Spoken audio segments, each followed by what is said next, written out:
Some proclamations, resolution number 2024-021, a resolution of the Town Commission of the Town of Highland Beach ratifying the selection, appointments, and term of office of members of the Natural Resources Preservation Advisory Board and providing for an effective date. And so we have a candidate here, Mr. Newman, if you'd like to come to the podium and introduce yourself and tell us a little bit about yourself. On the other side, there's a cord right there. Okay, watch your step. There we go. Oh. Sense of humor, good sense of humor. Good afternoon. My name is David Newman. I've lived in Highland Beach for about 7 or 8 years. My wife and I live in the townhouses of Highland Beach. And in terms of about myself, I'm a retired attorney. I practiced for 50 plus years. Partly and short term in California. And initially I was a member of the of a bar that you may not have heard of, but maybe you have, called the Juice Bar. I was an orange juice squeezer. I was a member of the Florida Bar, the Juice Bar, the Florida Bar, and the Federal Bar. I was a member of 4 bars. But now I'm retired from all of them. I stopped drinking, so I'm not going to do that either. My interest in this committee is the environment, which needs protecting, as we all know, and we live in a beautiful community, and it's been a pleasure for us, my wife and I. We just very happy here. It's quiet. We like the beach. People are nice, generally speaking. We really haven't had any problems, and but there's some environmental issues that need to be considered in this community. For one, the beach tends to have a lot of pollution and garbage. Most of it comes in from the ocean. I mean, it washes in with the ocean. I'm not sure where it comes from. It's probably not coming from the community, but it's certainly on the beach frequently. I clean the beach maybe 4 or 5 days a week. I mean, when I say I clean the beach, I walk the beach and I fill up a plastic bag or 2. And it's you know, I don't think I'm going to lose my job there because it seems to keep coming back. Anybody wants to volunteer to join me, you're certainly invited. But it's good exercise, and I feel like I'm doing something useful. My interest in the committee, among other things, is the situation with the leaf blowers, which I mentioned or brought up maybe 1.5 years ago. My understanding is that it became law in California after maybe a 1 or 2 year grace period. So I'd like to see that happen here. And I'd like to see the beach cleaners the beach cleaner tractors be more gentle with the beach, because they basically put these ruts on the beach, these grooves on the beach, and it really detracts from the natural beauty of the beach. Generally speaking, the community is great. I don't see a lot of pollution in the streets. The Intracoastal looks nice, but there's issues. So I mean, there's a few issues, and I'd love to get involved in helping if I can. Okay, great. And we'll go through each commissioner with their own questions. David, thank you for coming forward and putting your name in for selection. I think it's just wonderful. And so I'm listening to what has called out to you to work with the committee. Well, I'll tell you really what called out to me are the leaf blowers. We used to live in a little house across the street. It was like a 4-plex. And right next to it was the Toscana. Right next to it was the Toscana Recreation, whatever they call that building. And they had 1 tree on that property. And that property was right next to our little place. And 7 days a week, they were out blowing that 1 leaf around. But it woke us up or just annoyed us 7 days a week. And I talked to the manager of the building, and he said, well, we need to keep the property nice. I said, well, I'll do it. I'll volunteer to clean your property for you because it'll be less headache for me than listening to your, because we can't do that. So Mhm. just take it or leave it, which eventually we move from there, but and I think a lot of people besides myself are really offended by the noise from the gas leaf blowers. It's bad for the neighbors, bad for the people that hear it, and it's particularly bad for the people that are using these things in terms of their hearing. The gas that comes out is very strong. I think their life expectancy is about 12 years or something. I'm exaggerating. I don't know what their life expectancy is, but it's certainly not a very appealing or healthy job. When now there's technology for electric leaf blowers that have no pollution. So that was really what kind of piqued my interest. I've always hated leaf blowers. I lived in Coconut Grove and I used to canvass the neighborhood to try to get their maintenance people to cut down on it or try to have 2 days a week where they could just torture us just 2 days a week and then we have 5 days off for good behavior. So Have you attended prior meetings of the Natural Resource Preservation Board? no, I didn't know I was allowed. No, if you had occasion to do that in the past. No, I mean, I met the head of the board, she interviewed me. But I haven't been to the meeting. Okay, well, thank you very much. Thank you. Yeah, Dave, thank you. I like your shirt. If thank you. crabby, please return to the beach. I love that you go up and down and clean up our beach. I think I see you're out early in the morning, I think, right? Are you? No, in the No, afternoon. in the afternoon? Yeah. Because I see some people out in the morning, they with Yeah, buckets yeah. and pick up. And I love that you coach young kids. I mean, I admire anybody that does that. I see you do tennis and swim or Right. tennis. Yeah, tennis and Delray swim. Beach. Right, yeah, Delray Beach. And I admire anybody that does, especially when their kids grow up and they still coach. So Yeah, sure. thank you for volunteering. Good afternoon. You clean up the beach. Do you have a bucket tree by your, No, we don't. We have a garbage can. yeah, no, because we have bucket trees that have orange buckets on it. Right. So perhaps if you go to the office and you request one, we might be able to make one available, Sure. which helps. Yeah, Um, I think it's a nice idea. I prefer the plastic bag. It's easier for me. It's easier just to fill up a bag or two. If I run out of one, I can take out another one. But it is a nice idea and I think it should be encouraged. I think there could be more communication with the condo association where people could be encouraged to go out and take Yeah. a bucket or, We do have them in various condos along the beach. So I was just curious if there was one by yours, and if not, you're at. No, in fact, I could ask our association if they would agree to have one. Sometimes I borrow a bucket from further down the beach and I'll bring it back and I'll hang it on next to our garbage can. And I think somebody, because there's plenty of buckets and there's not, mostly, a lot of these condos are almost empty. So, This time of year, yes. so I take one of the buckets and I'll put it next to the garbage can and it kind of gives the idea to people to pick it up and do something.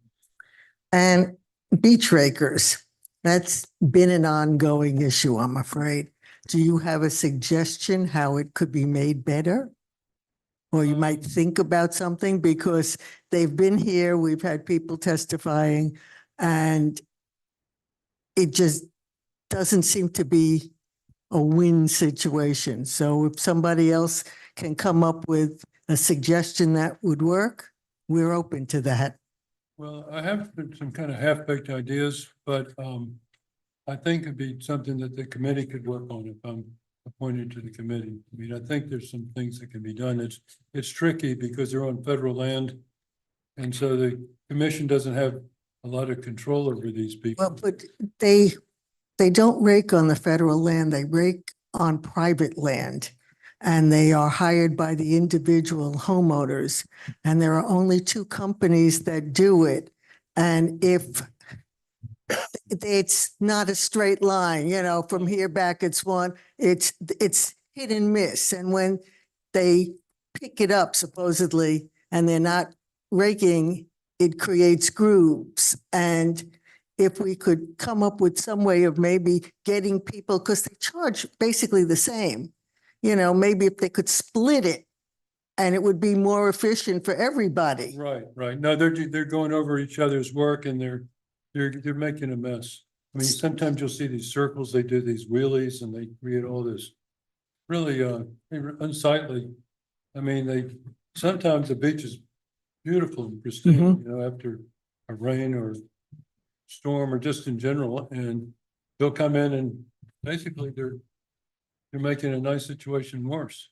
I mean, generally, I know they're helping, you know, with the seaweed, but I think it's something that we could address and try to figure out. Because I know I've tried to I call them and they don't return my phone calls. They must have, I'm surprised it even rings. Yeah, it's, to be fair, it's an ongoing issue Way and back, the people have been around for a long time. well, thank you for volunteering. Thank you for applying. Could you get a little clarification on the leaf blowing? Are you concerned about the gas, the noise, the frequency, all of the above, or could you just expand on that a little bit? I would say, not so much the frequency. I mean, I think they do it an appropriate amount of times a week or a month or whatever, but everything else, yes, the noise, the gas, they create a tremendous amount of pollution, more than a car.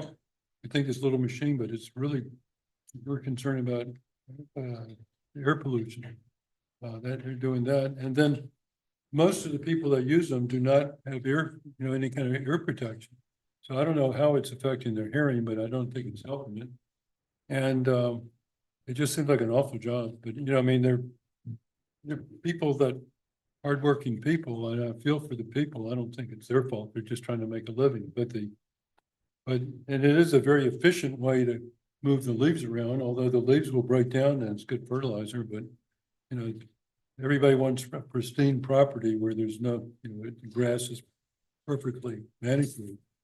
So it is a problem, and I'm surprised the commission hasn't moved on it earlier, because this has been going on. We discussed this over a year ago, maybe a year and a half ago. So I'm not sure from your side what the holdup is, but it's something that I think the community is in favor of. I mean, if you have electric leaf blowers, it's going to do the same thing.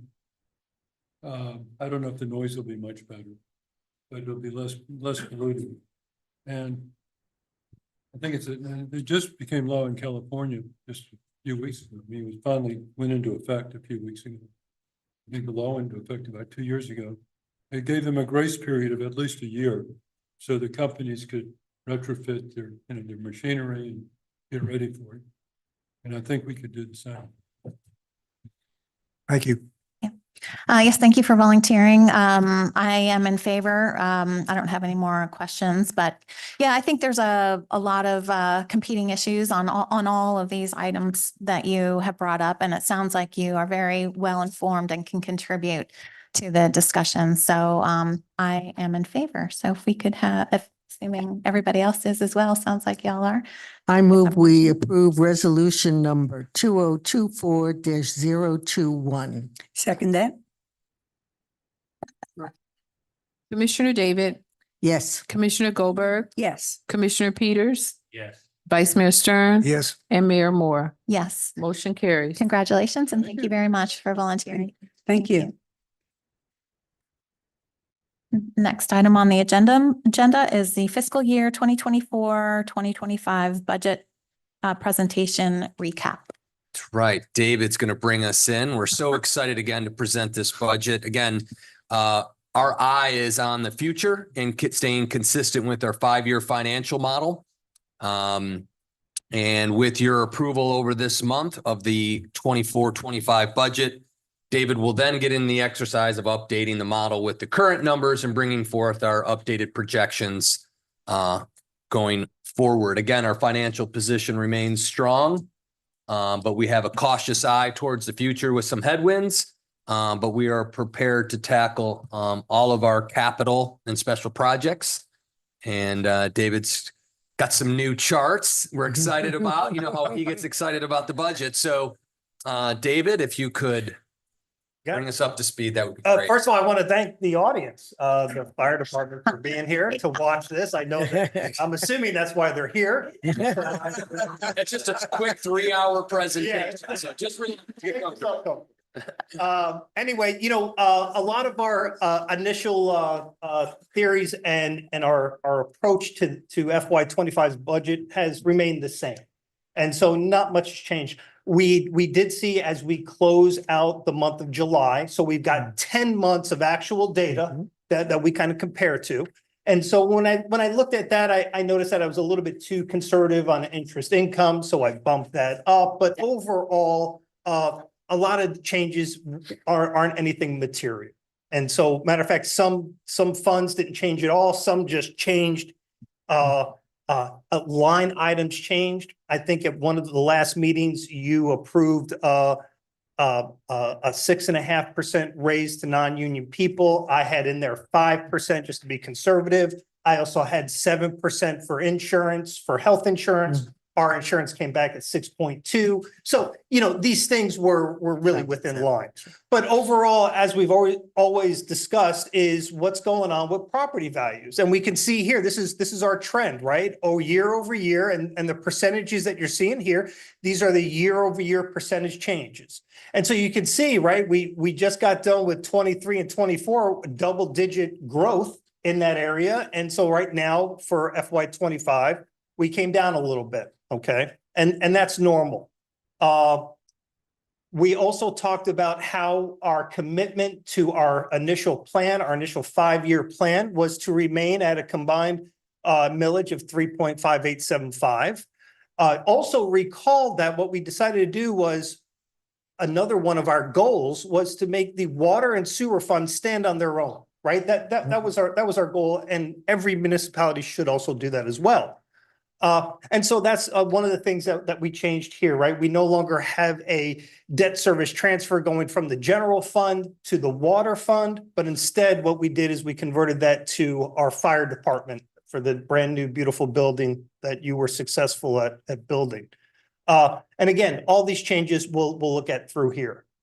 Again, this right here is what's changed. These right here are your millage rates. We kept the millage here the same at 3.5875. You can see the oranges are operating and the blue is our debt service, right? But maintaining this line here, this is total millage, maintaining that at the 3.5875. That's always our goal. The green, that was our water. That's what we used to get from the debt service tax millage. And we used to bring it in and then we used to send it over to the water. But we've changed that. And that's what that says there. Eliminated the water fund debt service millage transfer from the general fund. So let's take, again, we're looking at high level. So here what we talked about, and I'm sorry, but when I get to the new chart, you're going to love it. Because really what it does is it looks at all this, but in a chart form. It's like the Matrix, but not so good. Anyway, so you can see here, this right here, what you're looking at, this right here is all of our revenues for the general fund. This right here is all of the expenditures. Now we group them up into personnel service, operating, capital, debt service, transfers, contingency, and reserve for appropriations. On the revenue side, you'll notice here, right? Here's your property taxes, and that's the increase there. And then you also notice here, see the yellow that I wanted to bring your attention? We're no longer having to do other financing sources. What that line there, that's why it's going down. That's when we had to take out money from the bank and we had to use it to fund part of our building here. In addition, we also drew money down, if you recall, from our reserves to also help accomplish that task. And again, that was awesome. Now, what's changed really? If you recall this year, what we have is, if you recall, we were balancing 2 fire departments, right? Because we had to keep Delray up and running, and then we had to bring in the new staff. So you'll see here that our personnel went up, right? But our operating expenses went down. See that change there? That's really what changed there, right? So we traded off paying Delray to now paying for our own employees. And so that's the biggest change there. The other one there, the biggest change this year is, no more capital outlay. All of that there was pretty much the fire department. So those are the shifts. And again, we knew that 23, 24, Mhm. these were going to be major shifts, right? When we get into 25, we start to settle down a little bit. We start to get to normal operating procedures, and we'll start to see that. This right here is what your departments look like. The general fund is the only fund that has departments. These departments here, you'll see a town commission, town manager, all the way down to solid waste, debt service.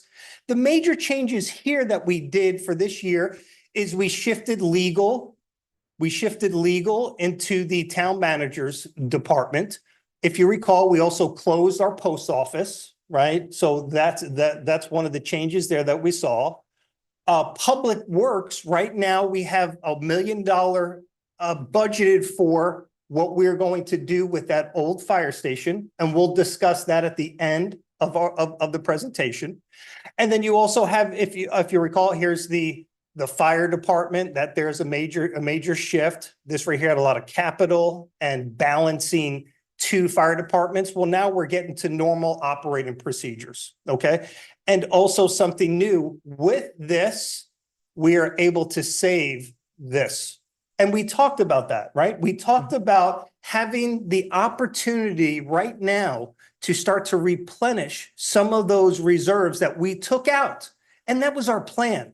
And so we're following the plan and we're doing great with it. All right, this is the new plan. This is the new one. All right, so this right here, I know it looks a little cattywampus, but let me walk you through it, okay? So the blue here, this right here is all your revenues, right? Look how big and thick this line is. This is property taxes, and see how it's 75% of all the revenue. All the revenue goes and flows into what we call the general fund sources of revenue. So it all flows into there, right? Then what happens is in the general fund, it flows out of there into these individual departments.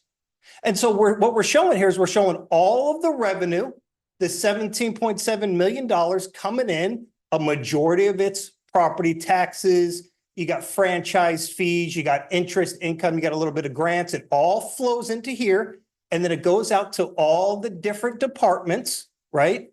And then what we break out here on the right-hand side is what we call services, what your local government does. So you can see here about 15% is general government. Well, what's included in general government? Well, what's included is town commission, town manager, clerk, myself, shared services.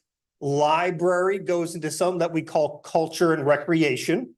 And you can see here that these two major powerhouses here, police and fire, right, make up what we call your public safety. So when people ask you what services does the town provide, that's what we look there on the right-hand side. General government, culture, recreation, a majority here, public safety.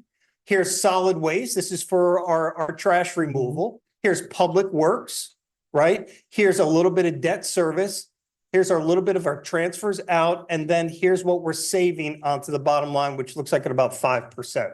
So what I like about this slide is not only does it take the place of, if I go back, not only does it take the place of this, looking at revenues and expenses, but what it also does is it breaks it down visually, and you can see a majority, 75% of our revenue comes from property taxes. You can see like 58% of our expenditures are on public safety. What's made that up of? Police and fire. You can always look at kind of like what we would call your overhead here for your general government. And then how much really is dropping to the bottom line in terms of replenishing our reserves. Again, as we talked about, no major changes here. We have a very healthy fund balance, right? We're this year we're able to put the $250,000 back into reserves to start to replenish that, especially for the fire department. As we look ahead 5-10 years, when we realize that a lot of this major expensive equipment that we will have to be replacing, right? We're smart enough now not to put it on the backs of future taxpayers, but we're going to do it a little bit at a time. And that's an excellent plan. But we have a lot of these buckets here, right? And so this right here, you know, we have budget stabilization. So if I look at about 7.9, almost $8 million, that's how we allocate that $8 million. Disaster recovery, fire rescue as we build that up. And then unassigned means we get to choose it. It's not necessarily restricted, but we get to choose when we bring it back to you what we want to do with that. So now discretionary, again, on this slide here, the main point is this ends, right? Look, it expires December 31st, 2026. So it's gone. And so what we decided, we estimated how much revenues we'll get this year. We estimated how much of our expenditures, what we're going to use the money for, which right here is the list of projects. No changes here, what we had talked about. Some of it's for the police department. A lot of it's for public works. We have a healthy fund balance here, but eventually what happens is this top line stops flowing in. And so we'll have to address that a little bit later, but right now, 2026 is when it expires.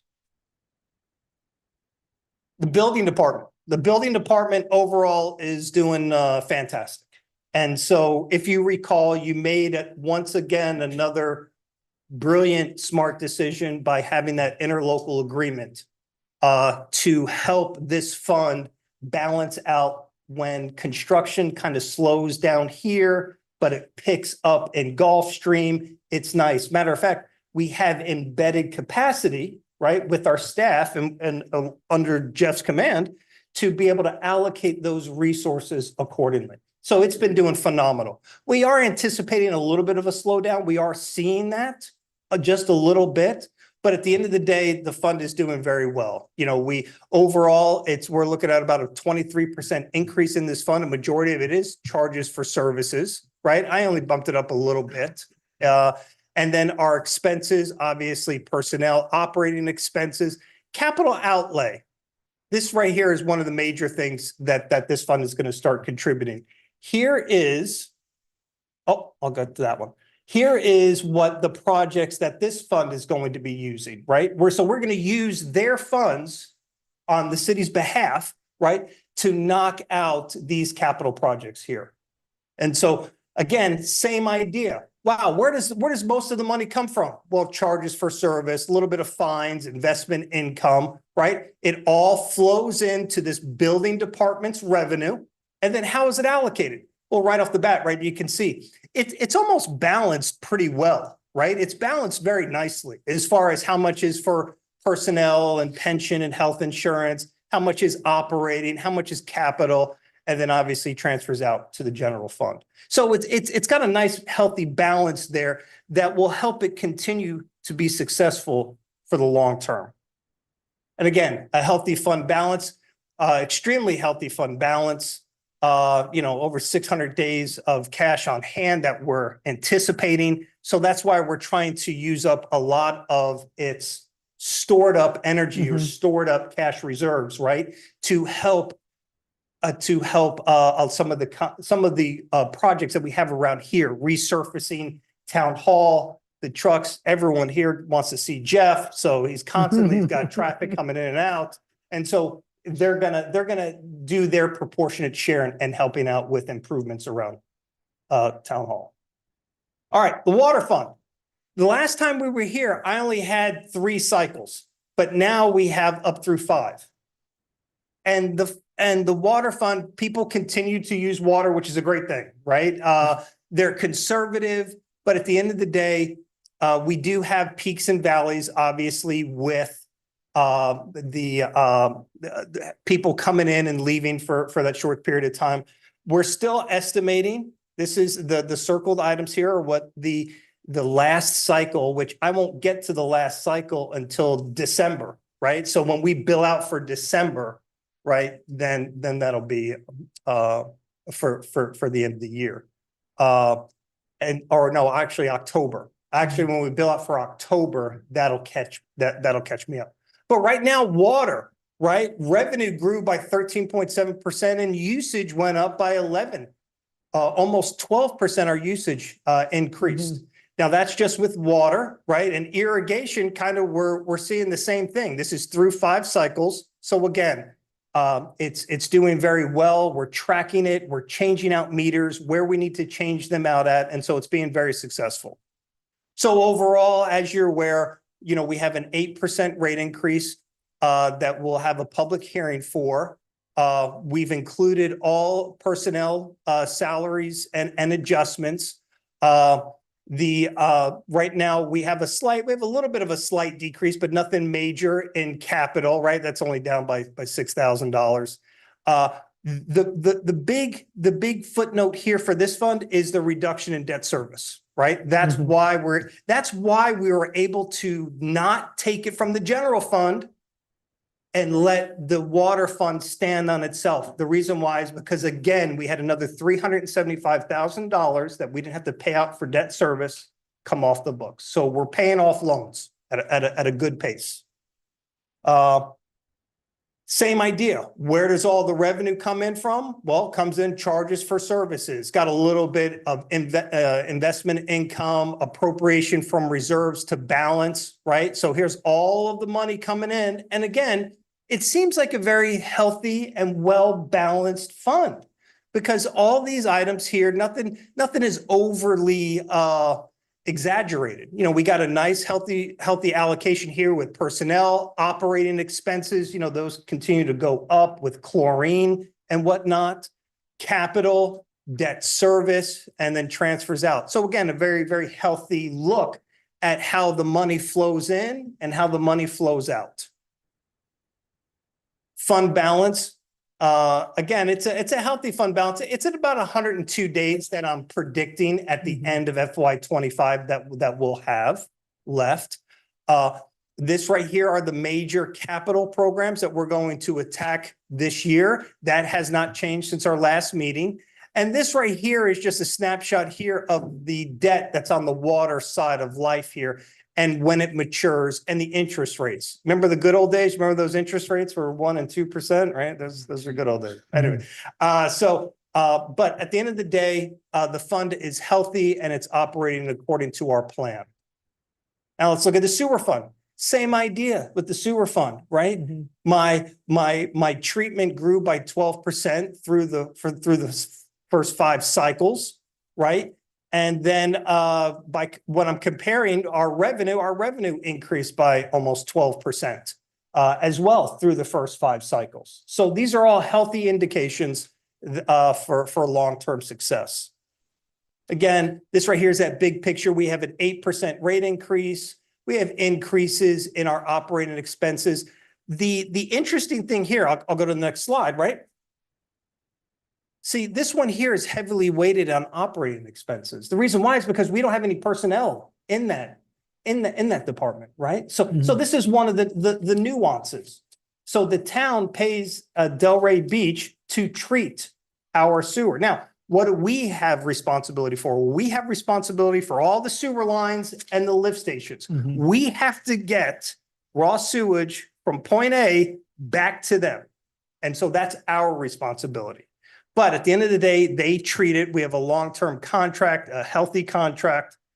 We have some capital here. This capital here does not include the sewer relining, and we'll talk about that towards the end. But this right here is some of our projects. The other thing too, which I thought was very, very interesting, let me go back a little bit, grants. We got $400,000 in grants, and we're already starting to work on those. A lot of the lift stations that we got from Tallahassee. And so we're already putting those into work. We already have a plan to rehab a lot of those lift stations. And so that's very successful.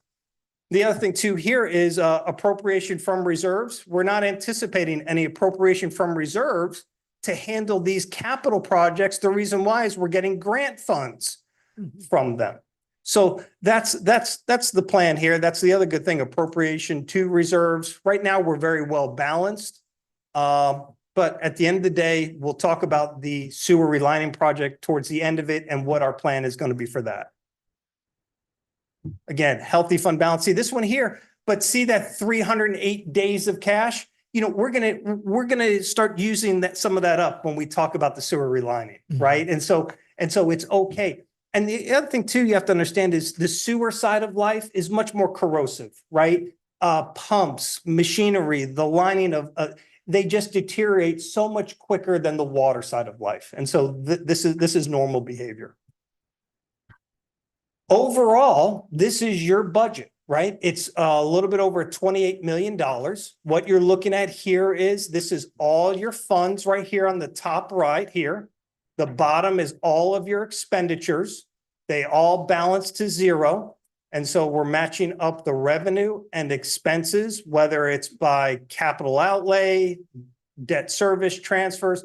But overall, this is like your 30,000-foot level of where the money is coming in from, where the money is going. Now, we'll talk about some of the open item discussions for planning that we have budgeted for some of these items, but maybe not fully, but we want to get some input from discussion going on forward.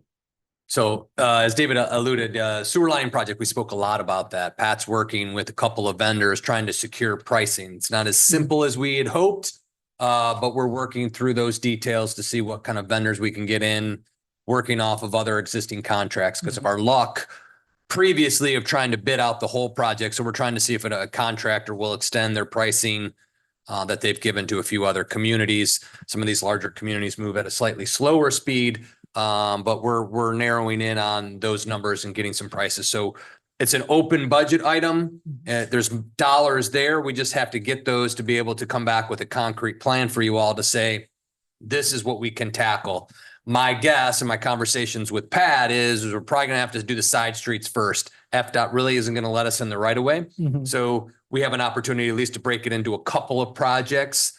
And we're prepared to do that. We just got to get pricing so we could say it's going to be X or Y. We just don't know those numbers, but we're getting it in there. We also have, there's opportunities where we can look at interfund loans, which the gentleman to my left will have to look into statute to make sure we don't cross any lines there. But conceptually what that is using our fund balance to fund other operations, and those enterprise funds would then pay us back either at no interest rate if we want to be very benevolent, or a minor interest that you would have earned in the bank. So we don't have to go through all the financing costs, charges, and we have more flexibility. So we're looking at that as an opportunity. And then the SRF is there. Their process is pretty clean. The interest rates are right around 2% or less, which isn't bad. If we have to, at some point, go for the whole project, it may be something we want to look at. But we haven't really circled back until I get some numbers from Pat, and he's working on them pretty well. 75th anniversary, we don't have exact budget. We've had our initial meeting. We're working through some of the details. I'm sure Commissioner Peters will tell you some of those details. We have funds in that contingency fund to cover it. You'll have to do a budget amendment when we get to how much you want to spend and what events when you make those selections in the next couple of months, but the funds are there.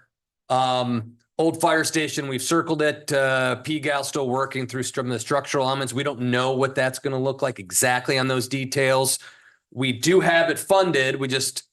Basically it's what, 900, it can't exceed $937,148. And that's when we apply the CPI to our charter spending limit for next fiscal year. So while we put in $1 million, we're a little bit less than that, at the 937 number.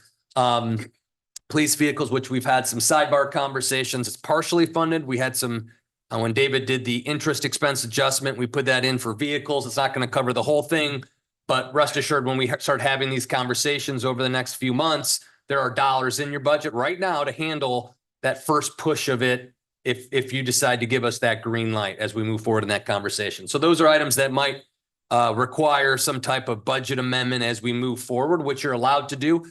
David and I will have to have a resolution amending that budget once we get into the next fiscal year. Right. But really, that's kind of the budget. Those are the open items. Again, in discretionary sales tax, it goes through 26. We had a couple more years. We probably have about close to another $1 million that we'll collect in those funds. We over allocate to balance because we don't really know every dollar that the bridge is going to cost us or not. So we take very conservative estimates just to balance the discretionary fund. Usually we have a couple $100,000 spill off. dovetailing that a little bit, you'll start hearing conversations, news articles, and our conversations. The county is looking to replace the discretionary sales tax with a transportation sales tax, almost in the exact amount. And there'll be some distributions. We're going to work with the county to the greatest extent possible. But again, then we would be getting dollars of similar nature only for transportation. When you think transportation, think beyond roads. The county administrator made a commitment to really look at multimodal, which would cover our pathways, signals, street lights, anything transportation, pedestrian orientation, signage, all that stuff that works in our roadways and right-of-ways would then be covered, but we would have some dollars to do that. So if that starts to gain traction, we'll see how that bridge is. I may say slow down on the bridge a little bit, maybe tied in if it can be. It probably, we're going to have to address the cracks and stuff right now, but any other major renovations and side streets, let's wait till we get those dollars worth. That's all we could spend it on. So that's early in the conversation. That really wouldn't start coming in until 27. So we got a couple years. So I don't know. I say circle back to the bridge. We're going to have to take care of the structural elements, but maybe not as much as we'd want or could. And you've been petitioned by other residents to do other side road stuff. So once those dollars come in, there might be an opportunity to address some of that. But again, the budget looks good. We cover all of our strategic priorities. We maintain our goal and focus on that 5-year forecast. We're replenishing the reserves like we were planning. It gets us back and it really stabilizes. And what I see in the bottom there is safeguarding the future of our paradise, is that we're planning for whatever those headwinds may have, so we can provide that level of service continually without having to modify tax rates or chase dollars and revenue. We can consistently move forward in the future. Yeah, and so part of the budget process is obviously tonight we'll have the first of 2 public hearings, right? Now, in between there, what we have to do is we've got to advertise in the newspaper. And so I've got to put a lot of this stuff into that typical advertisement. And so, but any changes in the future that we want through budget amendments, things like that, we can take on in just a normal meeting when we have those pinned down. But I'm here to answer any questions specifically. I have a question for you. So I don't know if I'm reading your chart correctly. The unrestricted balance in the sewer fund, is that the 2.174 million? Yeah. So is sewer that fund. what we have theoretically available to us for the sewer project? Yeah. And then, so you're saying, Marshall, if it ends up being 3.5 million, which is what we got approval for, we could potentially borrow it from another fund and then pay ourselves the interest? Is that what you're? Correct, because there is money in the sewer fund. And if by the time we undertake the project, it's mostly going to break fiscal year. So there'll be funds generated. So conceivably the general fund, so long as Mr. Rubin says we do it properly through the right mechanisms, kind of do an inter-fund transfer, which you can do. We're just putting an agreement amongst ourselves that if we lend it to the sewer is going to pay us back with interest. So we don't lose position on that money, but you could. So we don't have to go to a bank, right? And save ourselves the interest. We save expense. ourselves the interest rates going out, financial advisors, bond counsels, Right. all of that, 8% overhead you do on financing no longer comes into play, and we can just borrow from ourselves. And it gives us an opportunity where we could stay at market rate or better if you wanted. So our money continues to grow and it's a safe investment in ourselves versus, throwing it out in the banks. At least we're putting it in our own infrastructure and moving forward. So, and once we look at that, there's ways to do it. Now your free cash, I'm guessing, David gave me our 10-month overview and variance. There'll probably be a couple $100,000 as it does every year trickling into that again. So that's current. At the end, a trial balance will come in late November, early December, and we'll see how this current fiscal year shakes out. We're tracking in a very positive fashion where we should be able to get a couple $100,000 to pass back into the general fund. So that will grow because it'll go into the unassigned for that. So again, everything's good news. I love giving good news on budgets. After the Great Recession, those were tough career years. So this is great. We're in a good position. We're tracking your commitment and leadership to stay on that 5-year. It's really working out and putting us in a very strong financial position, not now, but 5 years down the road, we can handle what happens. And overall, if I have it overall, if you were to look at all the cash from all the funds for all the town, it's about $25 million, right? This is just how it gets, how it gets allocated. It's like a partnership or what have you. Basically, think about it like a 401k loan. I don't know if you've ever done those or whatever. Hey, okay, so we're used to earning about 5.25% of the funds that we don't necessarily need long-term. And so, wow, okay, so maybe we drop this down from 300 days cash. Maybe we drop that down maybe to 150. We see how much that trickles down. Maybe Jeff is kind enough, Yes, to throw absolutely. money Yes, into it, or the absolutely. or whatever, Yes. whatever, Yes. the general fund and Definitely. things like that we look at.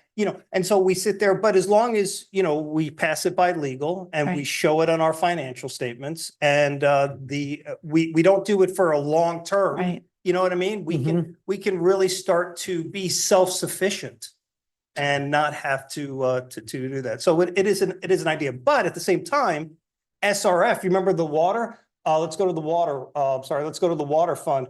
Remember the loans that we saw here at the water fund? This right here was the rates back in the day, right? So now rates on savings rates, I'm getting about 5.25%, right? And so, wow, if I can get an SRF loan, for 1 to 2%, maybe we look at that aspect. But again, we have some options. It's good. We just got to remember to look long term. And we'll do But that. there are more expenses than that, correct? It's more than just the interest. Oh, they expense. bake in some stuff. Right. They have some financial overhead costs, financial advisor, but they do group it a little bit with other projects. So that's how they get the interest rates down, is they kind of doing grouping, and it usually comes from the Clean Water Act appropriation from Congress. Each year they set aside a certain amount of dollars to go back out. And they've been doing it for so long that these, like it says, revolving, these states are starting to get repaid from earlier projects. They have a pot of money that they can lend out each year. Now, we don't qualify for any of some of the loan forgiveness, design forgiveness, but it's already designed. So we just go right to construction. So we save a few dollars there. We don't have to do any of the earlier on costs that they would get involved with. But there's a little bit of a finance cost, there is, to issue the bonds. Yeah, and so we're looking at that. We're looking at maybe doing it in phases, right? Side streets only. Maybe we pay for that with the cash that's coming in, right? In the water and sewer industry, we call that pay as you go capital. You know what I mean? And so again, but trying to, that first part that we need is all right, what's the cost of this going to be? How much is it going to be if we chunk it into various fiscal years? And then how do we also work side by side with the A1A project?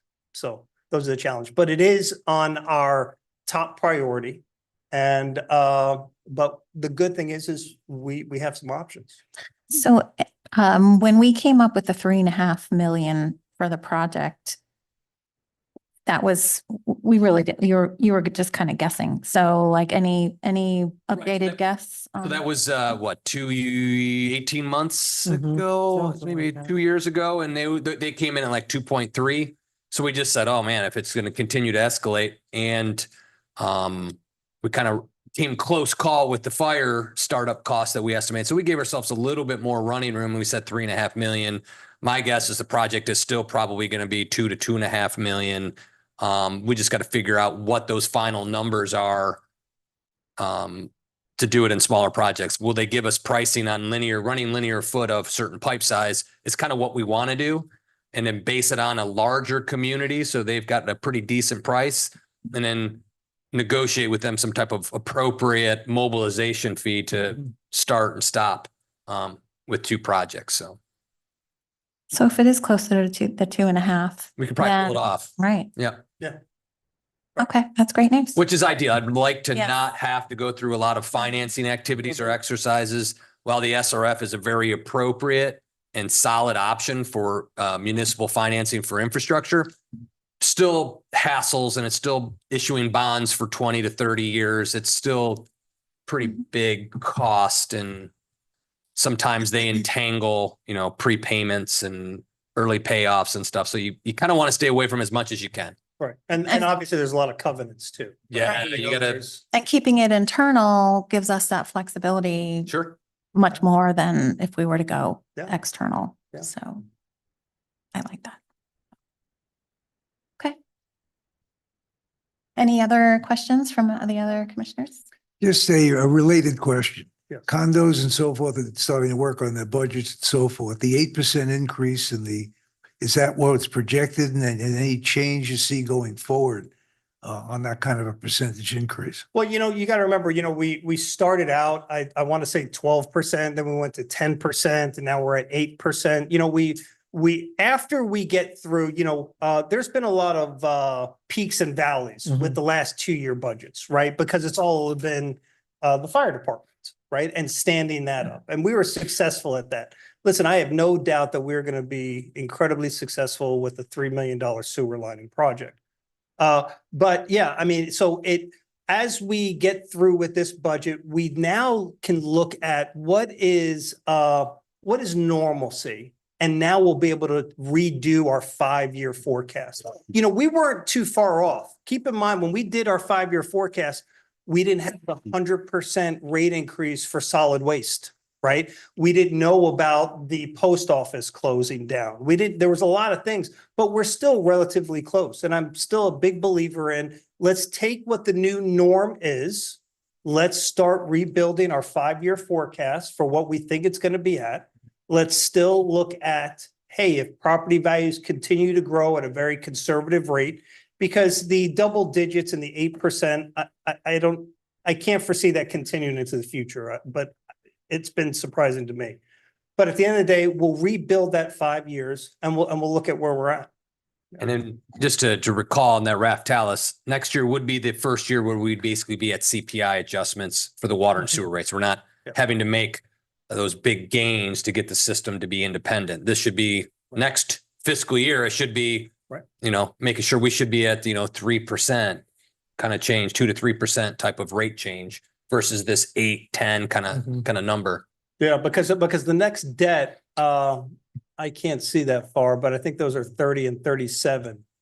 So we have these here for a little bit of time, right? You know what I mean? Yeah. So we got about $5.17 million hanging around our neck for a little bit of time left. And this right here is our debt service annually. And so a lot of the other ones, fell off, but we still have that. I have a question going back to the water usage. You had indicated 13%. I Yes. think that was the number. Other than the change off to newer meters. Yep. Do you think that was the main reason for the increase? Well, it's hard to say. We still have, we're all but built out. You know what I mean? As a community, most other communities, they estimate how much growth is going to be in there, but we're pretty much almost built out. But our structures are massive, right? And our clientele love their green grass and love their water. And so at the end of the day, these are good things from the water side of life. But yes, I'll jump Yeah, in. Yeah, yeah. meters deteriorate over time and we've noticed, and we still I'm looking at Sergio, we just had a conversation about a community where what we meter at the road and what's internal is off 3 to 4 or 5% just because of the age of the meter. So when we start, especially the compound meters for the condos, when you take something that's 25 years old and you put a new meter in, it does speed up. And it's a newer technology. They last longer. So we are noticing when we change meters that all of a sudden the next read pops more so than you would expect. So the meters are making a difference. Yeah. Changing those out. Especially with those the condos and the irrigation meters. I mean, you're talking hundreds of millions of gallons of water flowing through that. It's impressive. Do you think the construction was also an aggravating effect on this? Well, it's hard to say, right? But what I'm saying is that's why I looked at usage, right? Usage takes out the rate component, right? You know what I mean? Now we're just talking gallons here. I'm talking gallons used, right? And so when I look and I say, all right, you know what? It's 12% more when I'm comparing it to the same 5 cycles this year versus last year. When I compared that, and I'm saying, that's attributed probably to, the new meter usage and also the completion of major homes. So, yeah, Mm. yeah.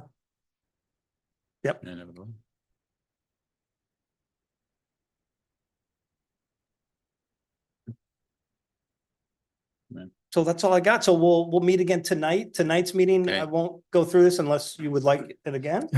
And tonight what we'll do is we'll set our millage rate. And then what we'll do is we'll then set the budget amount, which you'll see there for the $28 million. And so, we'll keep moving forward. And these right here, the next steps that we have, right? We have to advertise in the newspaper. We have another meeting on September 21st that we have to do. No, we don't. Oh, I'm sorry. September the 18th. I'm sorry, 18th. 18th, sorry, that's a typo. Mhm. September 18th. And then once that's done, we'll put these numbers into our system and start the new year. Thank you. And Thank since you. you mentioned the meeting date, it is this, we have the town commission meeting on a Tuesday and then the second budget meeting the following day. It's not on the same day. We had to do that because the county selected the day, the book ended. Okay. The school district and the county itself bookended us, so we had to move it into Okay. that date. Thank you very much, David. I like your new charts. Did you When like you that? first put it up. I was trying to read Yeah. the faces and I tried to explain it, but it does, from my end, it's really cool. I wasn't, yeah. What, well, all right, well, hopefully you can look at it. Right, no, I know, but it shows the flow of funds, Yes. right? Yeah, I wasn't We can getting print it. it out on Yeah. the plotter and put it up on the wall. No, that was really nice. Which I think just really the point of them is the percentages. So maybe just Yeah, make the bigger- percentages right, bigger. Yeah, no, this is my first, Yeah.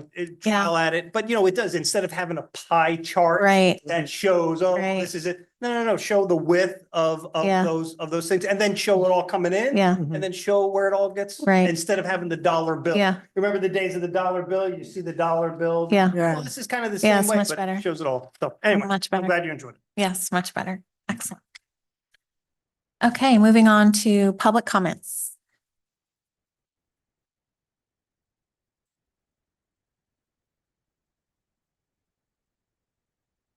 Mayor, Vice Mayor, Commissioners, just a quick note. In the fire department, we like to acknowledge and recognize excellence. So we make it part of our traditions. So we have firefighter of the year, paramedic of the year, valor, so if you save lives. And so there's been somebody that's supported the fire department through its inception, through its development, and through now its fruition. So we wanted to recognize that effort. And the crews wanted to come here to personally make him an honorary fire chief. So, town manager, Oh, It was somebody else. Oh, that's fantastic. oh, nice. Wow. don't look like the cost, I'll put it on. Nice.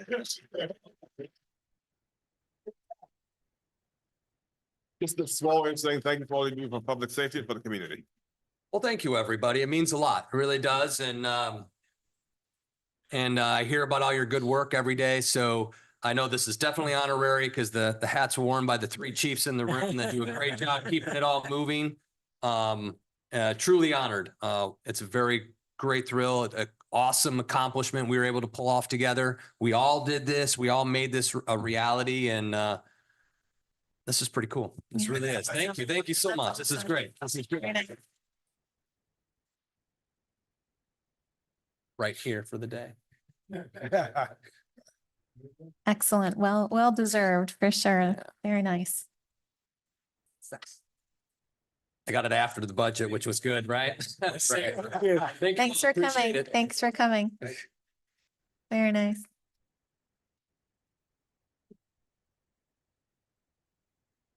Any public comments after that? Okay.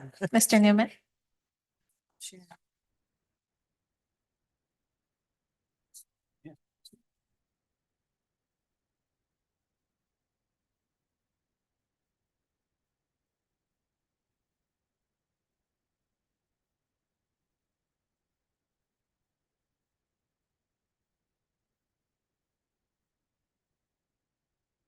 You gonna do another presentation, David? No. Oh, it's good. I'm done. Here's a different chart. Just a short comment about presentations. The one thing I noticed on the budget was the cultural and recreation. And we have a wonderful cultural part to this community with the library and the activities, and it's really quite extraordinary. I'm very grateful, and I think that's wonderful. I don't know how much the recreation is part of the budget, but I don't see any recreation at all. And I've mentioned this to the county city manager. But something to consider is to have some recreation that could be tied into the fire department. I don't know how much recreation they get, but it would be nice to have some ping pong tables. I know I think the commissioners think that that all the condos have recreation, and it's not true. A lot of the condos have very limited recreation, and I've been dying to play ping pong, and I see all these potential victims over here that I could play ping pong with. I would probably be the victim, but They like playing ping pong too, I've come to find out. I would imagine, or a pool table, or a bocce ball, or whatever the community can put together, but I don't see a recreation department in the city of Highland Beach. And I think it'd be nice to see that. Thank you for your comment. Anyone else? Okay, seeing no further comments. There are no ordinances today. We have the consent agenda. Any changes to the consent agenda? No changes. I had a couple changes, which I forwarded to Linelda. They were just minor typographical, which she has already incorporated. So if we could have a motion incorporating those minor changes. I move we accept the consent agenda with the minor changes. I'll second that. All in favor, say aye. Aye. Motion carries unanimously. Unfinished business, the building department recertification program update. Jeff Remus, building official, Town of Highland Beach Commission.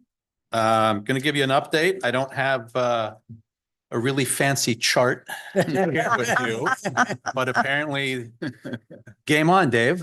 Game on. Nor do I have a fancy hat. I do have some really boring numbers for you, but are very important numbers though. Okay, first and foremost, we have 53 buildings that qualify under the milestone per our ordinance. And of those, as we added 2 more to the completed and certified list, we now have 10, which is about 19% of our buildings are currently certified, which is a pretty good number. It's actually 20% if you take out the other 4 that aren't even due yet. So this is pretty good. I thought we were going to gain more than that, but it's only those 4 actually only take it to 20%. We currently have in our queue 3 buildings, because we don't go by associations, we go by buildings. We have 3 buildings in our queue that we are reviewing their milestone inspection reports, their phase 1 reports. We have 9 buildings that we've done reviews for, but we're waiting for additional information. We had some questions for them based on the report that they gave us. We do have 4 buildings that have complied with the report, but they're overdue on getting the work done. We're working with those buildings. I have a meeting this Friday with one of them. We have 19 buildings that are currently undergoing restoration right now, which is pretty good. It's a pretty good number on that. And I have 1 building that missed the deadline. It was just due for September 1st, but the only thing that they're missing is they submitted the structural. They just didn't submit the electrical. So that's really not a big deal. We have 3 buildings that we sent notification out, but they're not due yet. And we have those last 4 that aren't even on the radar yet to even send anything out because their dates are far ahead. Any questions? And that's pretty much it.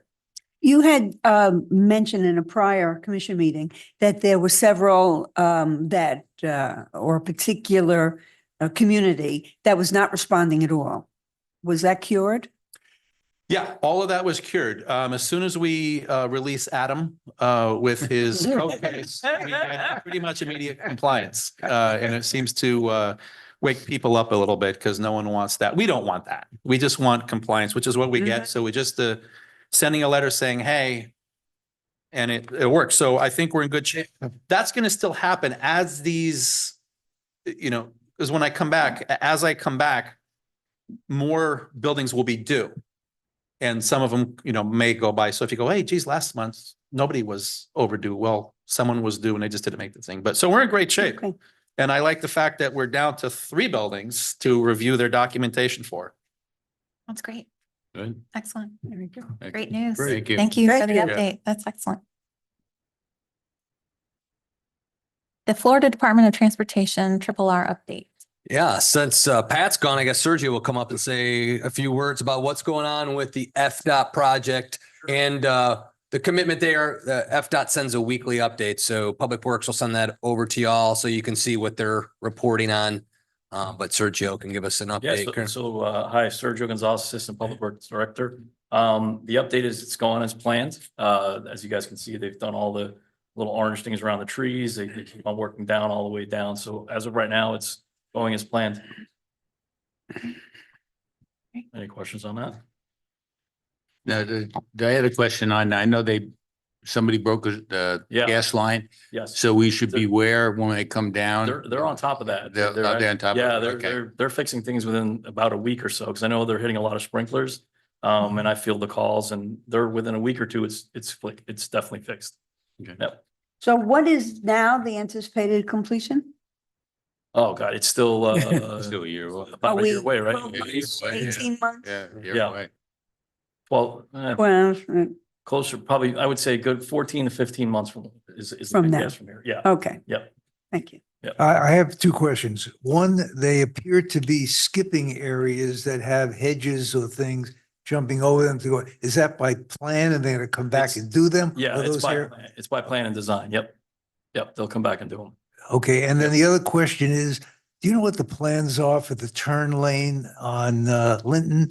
Because that can become a major traffic congestion, Yeah. and sooner than later would be better. you know. Yeah. I don't have the specifics on it, but I can get it for you and Okay. send it over to you. Yep, definitely. All right. I guess I'm next too, right? C, sanitary. Yeah. Silver lining. Yeah. So Pat and I have met with about 3 vendors so far. We're trying to work with different city contracts to get the best pricing. Obviously, the larger the city, the better the pricing. We are looking at Hollywood, City of Hollywood. We're waiting for them to finalize sign everything and kind of go from there. So we're working with vendors, not moving as fast as I'd like, but we're going to try to push it, Pat and I. That's probably the quickest way to get this done, right? Is by jumping on absolutely. somebody else's. Yes. Yep, So definitely. you're probably approaching it the fastest way possible, rather than Fastest and starting, cheapest way, yeah, and cheapest Yep. because we're not very big, right? Right. Exactly. Well, good luck. Hopefully you can negotiate a good or get a Thank good you. price for us. That's great. We're going to get the updates. I think we get a lot Yes. of questions. on that. Yeah. Okay. Yep. And I think I'm up next as well, too. It's 3 in a row.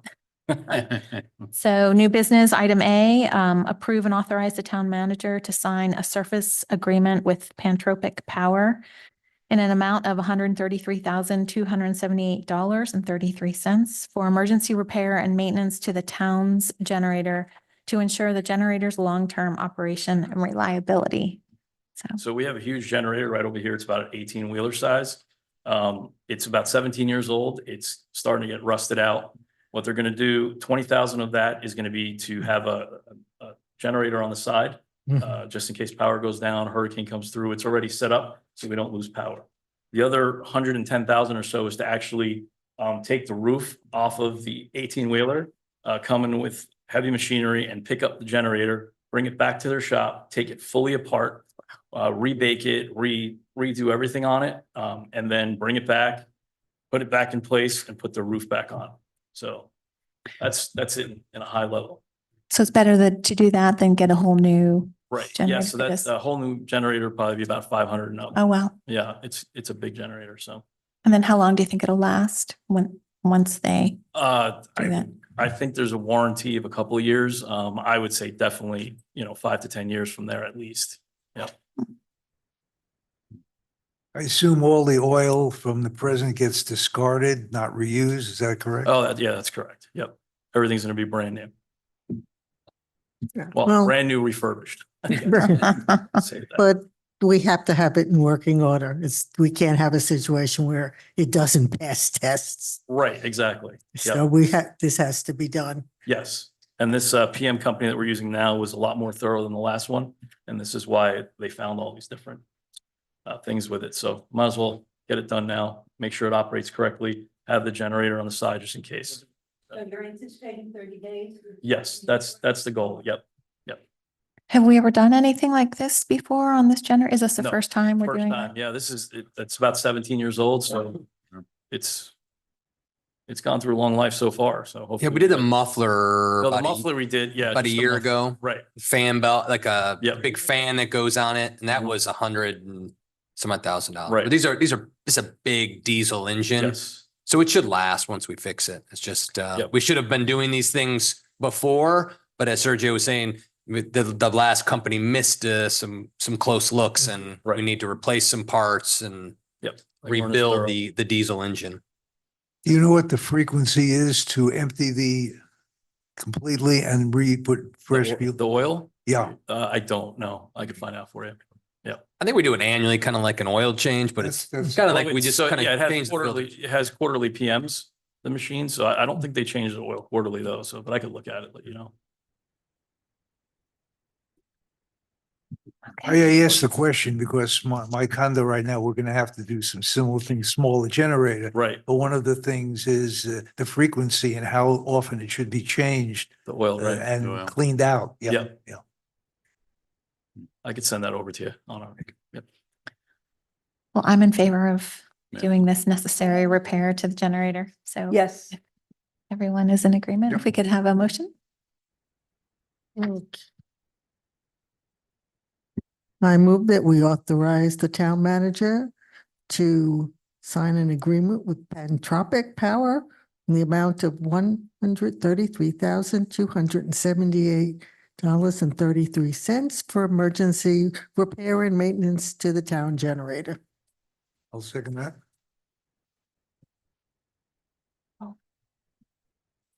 Commissioner David, Yes. Vice Mayor Stern, Yes. Commissioner Goldberg, Yes. Commissioner Peters, Yes, and Mayor Moore. Yes, Motion carries.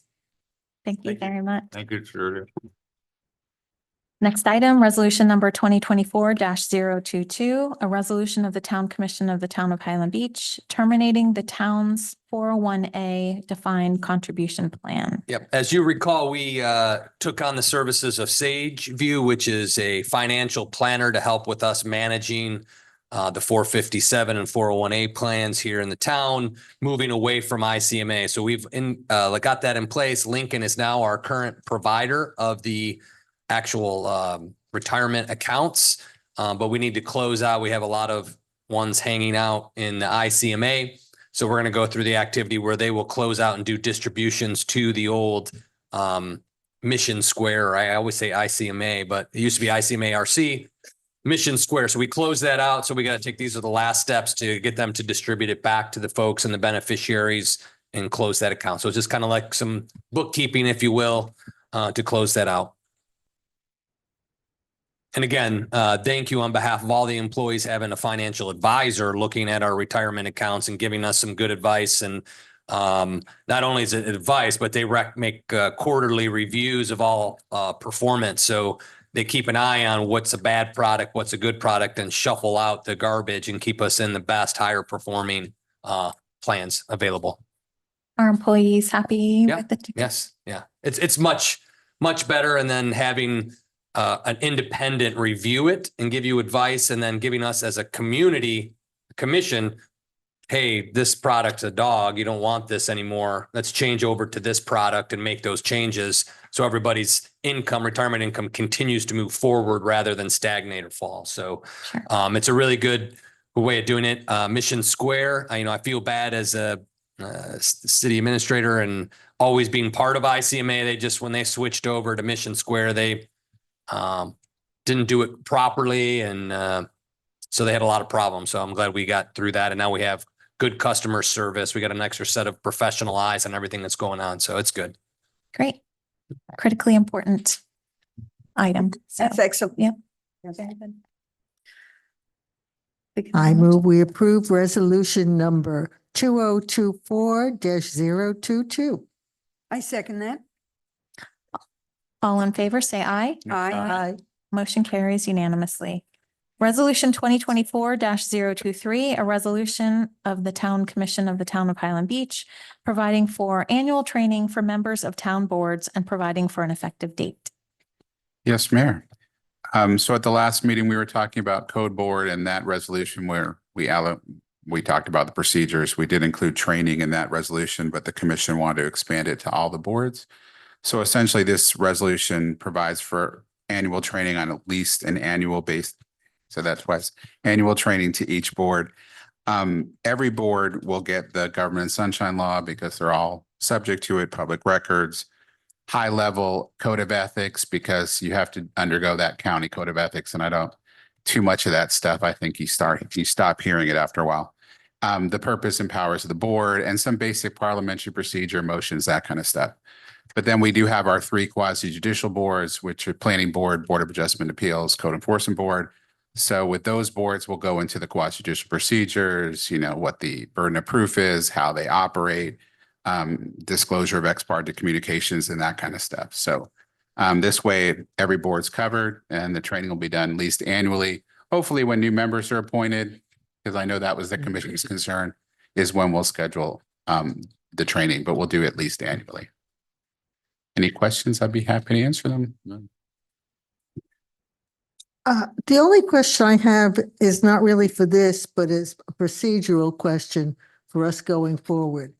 What do we do if someone on an advisory board fails to take the education or the training? If they fail to do their ethics training, it's mandatory. So I think if they So fail to that take their means ethics if they training, don't do it, you then might have they to, are remove removed. them. Yes, yes, ma'am. Public, you want to make a public comment? Which is never fun for a commission. to have No, to do. No. that, it's never fun to remove a board member.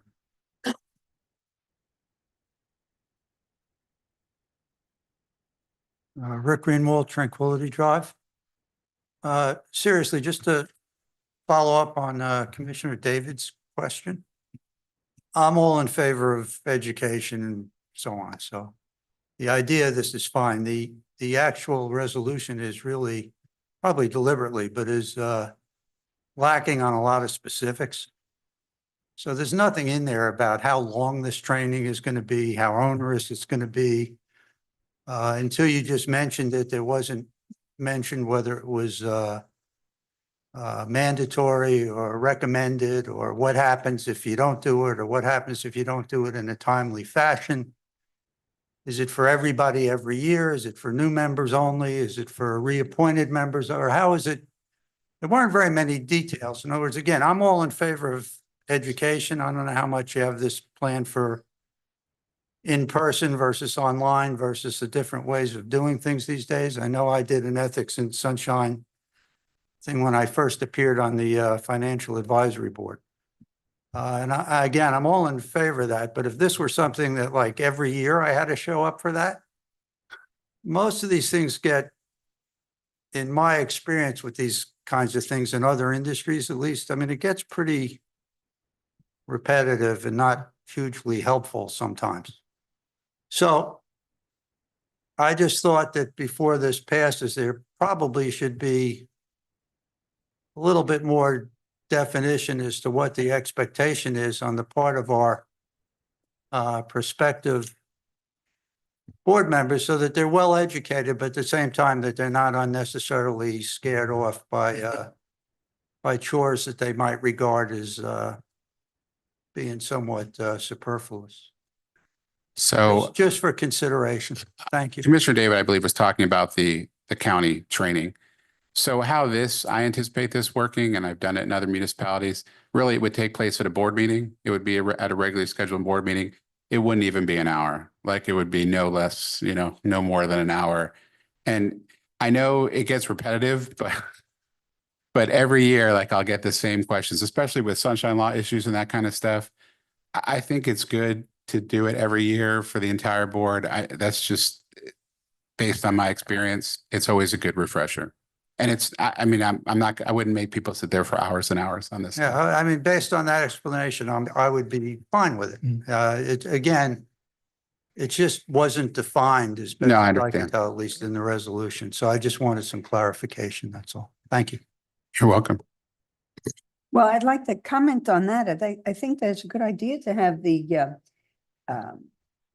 as far as what if there isn't attendance, I think we would, if you want to include it, if we have a little more specificity.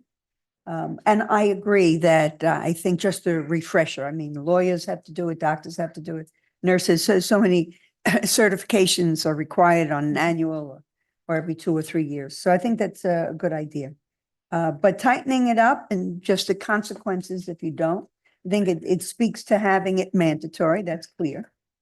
And it's much needed. I think it's great. I think the training program, and I think that by having it on the book, so to speak, we acknowledge that we want that proficiency and the respect that we have for the positions. And consequently, the respect they have for the position, for taking it. So it's all good. Do we have to have that in the resolution, or could we deal with that the way I don't, they deal with the Internal Revenue Code, which there's the code and then there's the rules how to do it? and yeah, they're I mean, just two I didn't separate get things. into, that's not how I was looking at it. I was looking at, you wanted something in writing that we're going to do training on an annual basis.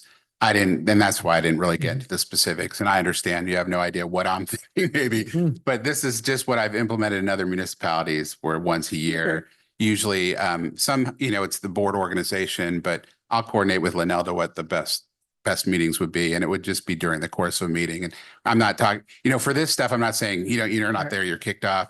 If we have to meet with someone individually to go over it, that's fine too. It's, we'll be flexible because the goal is not, the goal is just to educate. That's all. Is your thought that it be held at a meeting, and then is it possible that if somebody who's not present watches the tape of the meeting and certifies they watch it, that should handle the problem? That's fine. I mean, yeah, it'll be done at a meeting. It'll be recorded if somebody wants to watch it. If they can't make it for whatever reason, that's fine. And, this isn't meant to be onerous. This is just really meant to be helpful more than anything else. So this is a little off topic, but so what do we want to do if, we have this great training but someone violates an aspect of what? Well, it that depends. There's training- different penalties for what you're violating. So why I talk about sunshine law so much is because that's the most serious one. Because sunshine law could potentially not just be civil, but it could be criminal. And then the ethics code, well, if you violate the ethics code, there's prescribed, penalties. So that's, I just want to make them aware of that. As far as procedure and the quasi-judicial procedures and the ex parte communications, that's really more educational. And that's for whoever, if I'm there or one of the other attorneys from the office are there, that's for us to guide you through that process. It's just sort of an overview so you understand how the board operates. But when the board's operating, it would be up to me or whomever is attending to guide the board through that process. But this, the only ones that has the sunshine law has violations, public records, they don't really deal with the providing. That usually goes through the clerk's office, but they need to be aware of what is a public record, what's not a public record. And then ethics, if you violate the ethics code, there are prescribed penalties. I mean, that would go through a separate process. So let's say there's a member who is acts in a highly disrespectful way. How is that covered in what would your training cover with respect? We would to- cover what appropriate behavior would be or how to, because you're a decision maker. So you're quasi judicial, which means have to be an impartial decision maker, and we would advise them. As far as behavior advice, they all work for the commission. So ultimately, if somebody is behaving in a way that the commission doesn't find acceptable or the commission believes reflects poorly on the town, then it's really up to the commission to remove that person in, an egregious area. If it's just, maybe they misspoke or whatever, then we could talk privately, coach them through it. But if it's egregious or it looks like it's a pattern of behavior, then ultimately it's probably best to remove the person from the board. So your training would say you need to treat everyone with respect and, whatever. Exactly. That you have to and come then- in unbiased, base your decision on the facts presented during the course of the hearing, that kind of stuff. Mhm. And then let's say someone is disrespectful, then it would come to the commission's attention. And then we would say, we covered this in training, you violated it. It's hard to do. I know it is. Very do, hard to right? do. Hard to do because it makes everybody uncomfortable to have to call a resident and say, your time's up. And you don't want to splash it out there for, Right. luckily Rich isn't here tonight, but if it was, you wouldn't want the Coastal Star to pick it up that this Right. commission member did X. So it's a very delicate matter, but I'd like to reiterate what Mr. Rubin said. They serve at the pleasure of the commission. You are the elected official. So everything they do, and in essence, funnels back to you. So if any of them go rogue, it's a reflection on you because those individuals are not elected. You're elected to have these. So it's hard, but we just got to remember that the structure is set up and our ordinance is set up, but they serve at the pleasure of the commission.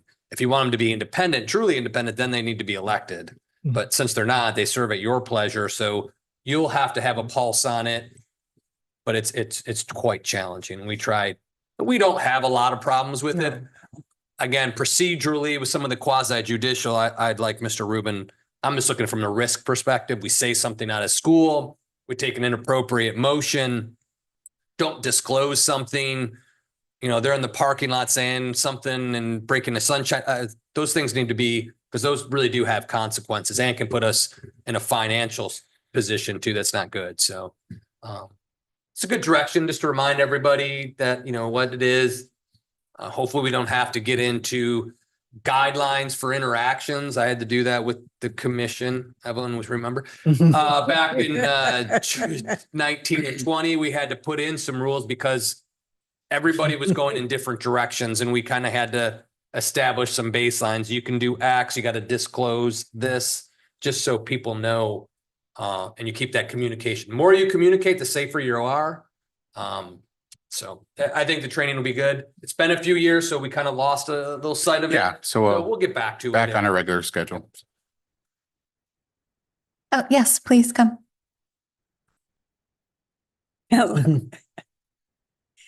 The last 4 years of working with volunteers, my biggest challenge, Len, has not been the sunshine laws. It's been the understanding of a balance sheet. Most of the people I'm working with, if they had listened to David's presentation, they'd be shaking their heads and they wouldn't understand the thing. And that's probably, so I'm just curious in the training part of it, how much do we actually go into numbers? Not at all. That wasn't in my plan. Okay. But If you saw how well I did in accounting, Dave could be a special guest star. Biggest challenge the last 4 years, sitting with a group of volunteers, all professionals, men and women, but everyone's shaking their heads. And at the end, when we try to have a discussion, most have never been able to go to a balance sheet. And that Start with debits and credits. Right. Debits and credits. And a chart. That's a Thank you. the chart master. Yeah. Well, I'm in favor of this. Except for you. I am as well. I'm I move that we approve resolution number 2024-023. I'll second that. Commissioner David, Yes. Commissioner Stern, Vice Mayor Stern, Yes, yes. Commissioner Goldberg, Yes. Commissioner Peters Yes. and Mayor Moore. Yes. Motion carries. Okay, moving on to town commission comments. Oh, well, I just wanted to add a bit about the training and the comments. You know, I think that it is, by doing this, it not only enhances our procedures, and it gives I think, a feeling to the community of anyone that would like to come to donate their time, that they will have the tools given to them. It won't be that they walk in the blind to a committee that they don't really know how it functions or how it should properly function. So this really gives them the tools. I think that it looks good for everyone. It feels good for everyone, and it is good for everyone. You know, so I think that excellent.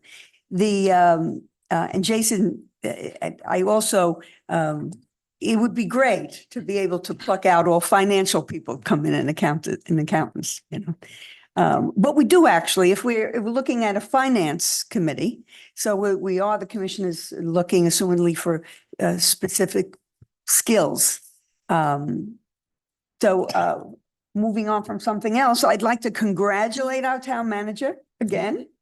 This is terrific. We all know what an outstanding job, and the commission certainly appreciates all the work that you do. Thank you. Yeah, I'd like to thank David there. I love that you're conservative and I love reserves, you know, so, it's important for a town to have that for a rainy day. Also I'd like to talk about the 75th. Maybe we should Jason, go back to the pancake supper and he could wear his hat and he could serve his pancakes. But, yeah, we had a meeting. Jason was there and we had a great meeting where the same arguments we had here. What do we do? Do we do a mingle jingle? Do we do some kind of dance or something? But that we kind of put that to Jason, his foundation. Maybe they could tie in to help the police, the firemen. So that is there. But the mingle jingle, when you started with lunch trucks, I mean, we had maybe a couple hundred people and it's been growing. And the mingle jingle, I think much we said before, like 700 to 900 people in last year. Yes. So it keeps on growing and it seems like people want that. And if we can make it better, so that's all our plans. We're talking how we can make it better, be a little more organized instead of last minute, be overwhelmed and just try to throw things together. So I think, I don't know if we don't have our full approvals. Is the 12th, we gotta wait on a date? Yeah, we're working through the dates. Again, St. Lucie Church and Father Horrigan being a great partner in this. They're looking through their schedule, their calendar. There's a couple of conflicts. So it's gonna be that first part of December. We've asked for a Thursday. We'll see how that looks. So it'll be kind of the same event, but as Jason and Jamie, our professional planners on the committee, had indicated, they started asking all these questions, you know, let me see your plans, your list of vendors, this. I'm like, we kind of shot from the hip, you know, to pull that event off. So I think we're going to be in a next level type event planning where we're not, you know, running out, holding on to the light trailer and pushing it over to get better lighting and running cords everywhere. So I think it's going to be a little bit smoother operation, better way to disperse the crowd because we were all kind of crowded at points. So I think with professional event planning, I think it's going to make a big difference in how people move through the site and opportunity to kind of, again, it's the celebration. Good questions were asked. Where I think our next meeting, we're going to start really getting into the next part of, you know, creating that experience, kind of applying that new concept of design thinking to community events where you get an experience and we continue to grow this community, bring people together. A lot of people, you know, gave testimony at the meeting. Like I met people I hadn't met before, sat down, and now they're regular dinner date friends that they go to do things together. So if we could create that experience that strengthens relationships, builds communities, chance for friendships to get built, you know, that's, you know, everything I live for in my weird, little world of being a town manager. I love creating community and those community experiences. We have that opportunity to do that and draw upon the volunteer base we have here that, skill sets that, raising money. I'm a government guy. I don't know how to do that. I just raise taxes. No. So, but community event planning, how do we get that experience there that everybody loves it? An opportunity for the church and Father Horrigan to reach out to the community. How can we start doing more philanthropic type events and helping the poor and the less fortunate in the community? We have that time and chance to do it here. So we'll be working through that over the next, month or so and 2 months, and we'll just keep giving updates. And Commissioner Peters will start asking for money soon, and we'll go from there. Yeah, I got Jason that he wants the budget. Yeah, the one thing was, I think Jason has said it would be a good idea to tie in the community. We have a booth for the fire department, a booth for the police department, and even a booth for the commission. The people want to come up and ask questions about the town. And Marshall can wear his hat. Thank Right. you. Ride a little scooter around.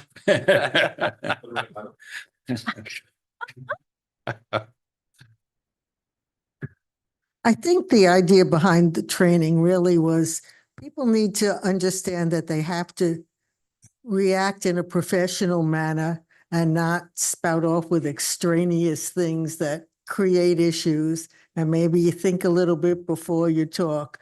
I don't think it's been a major issue, but it has come up on occasion. And generally, if you just talk to the person and say, look, don't do that. If it becomes a habit, that's a different issue. But if it's a one or two off and you can deal with it and say, look, not appropriate, I think that's fine. And that's really what we want, is people to behave professionally and courteously. I think it is great that we are in such financial good shape. I love that. I agree with Commissioner Peters. I love that we have reserves. I love that we are thinking for the future, so we aren't going to find ourselves in a problem barring, the end of the world.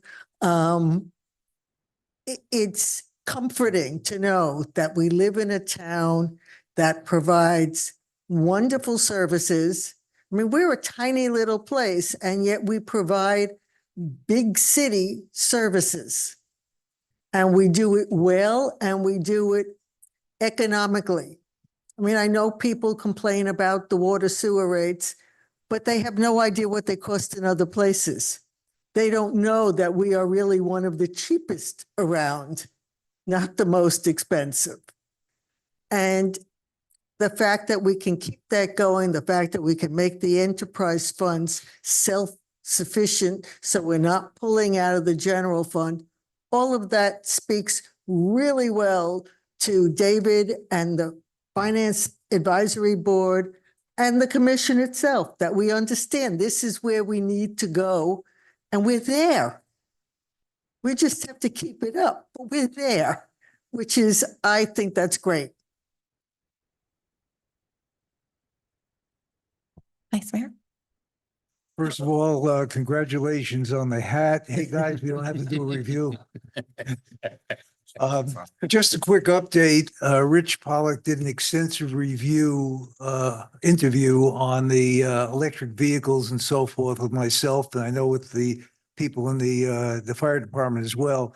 And there should be a feature article coming out on this thing with our point of view, what we're doing in our condo and so forth. So keep your eyes open for that. I think it's informative, and I think it's a step in positive direction. Thank you. Nothing more from me. Town Attorney? No, ma'am. Thank you. Okay. Town Manager? Yes, a couple things. Two of us, Florida League of Cities Policy Committees, we start that up in October. I'm on Municipal Administration, Commissioner Goldberg. Finance and Taxation. So Highland Beach will be in the state policy committees, helping convince the legislator to keep home rule at the forefront in our interest alive in Tallahassee. Fire services, thank you. It was nice. The hat, I love it. Also to let you know, we've had some good call response that I never really got to see. Not that it wasn't provided by Delray, I don't know, but I was glad to see. Not only we had a little bit of a fire this morning, and I was glad on the prompt response, not only by the on-call duties chief, the assistant chiefs, Mr. Remus, everybody was called, the police department, everybody was called out to a small fire. We contained it over at Ambassadors. We did a great job responding, handling what was a delicate situation professionally with care and focus on community and people. I like that. We're getting out, I'll get some commendations for a couple of the other firefighters for a response with a young lady-ish who had some issues, and when they went above and beyond to ensure a healthy and clean environment, a post-response that above and beyond the call of duty. And those were the commitments we made to you, and those commitments are being delivered to you. So we will make sure we do that. And we've done it before with police. I just want to make sure we include that in the fire, that public safety, you see what our commitments are and what that looks like in practice. And I'm sure those folks are happy. Our residents are happy on the type of response we are providing. Also, old fire station, old post office, we're working with our architects, not as quick as I would like, but we will give them a kickstart. I think Chief's right there texting them right now to where is our plans. But that's really the old fire station, the old post office. We need to reutilize that space for more community planning events, what that might be. I don't know. It might be recreational, more cultural. Who knows? We have that opportunity to use some outdated, dilapidated space, convert it into something that's a little bit more useful, active for the community, which you guys have been working on for a while. I just got to get these plans out of the architects to you so we can start biting off on what that should look like and what you want to do with that space. So that's forthcoming. Other than that, marine accessory structures, you'll start that conversation at your next commission meeting with Ingrid. She's got the finishing touches on all the changes, working closely with Len to make sure the ordinance and all the language changes are all in the right places. So that project, after 18, 22, 2 years, we finally have a good set of proposals to bring to you with your guidance that matches your intent. The training, thank you, makes my risk management side comforted. So I appreciate that. Again, the budget, thank you, David, looks spectacular. Like I said, it's a pleasure doing a budget that's stable and we are on point. Other than that, I'm excited for this evening to approve that budget at 5:01. Okay, thank you very much. Remaining announcements, we've got a couple of board vacancies, Board of Adjustment of Appeals Board and Natural Resource Preservation Advisory Board. I guess we still have one more vacancy on that board. And then upcoming meetings and events. We have our meeting tonight at 5:01, which is our first public hearing budget meeting. September 4th at 11 a.m. We have a Natural Resources Preservation Advisory Board. September 10th at 1 p.m. We have a Code Enforcement Board meeting. September 12th at 9:30 in the morning, we have our Planning Board regular meeting. Then we meet again on September 17th at 1:30. We have a regular Town Commission meeting. And then the following day, September 18th at 5:01, we meet again, and that's for the Town Commission's second public hearing budget meeting. Okay, no board action reports. And with that, no other, we can adjourn. Thank you very much, everyone. Thank you.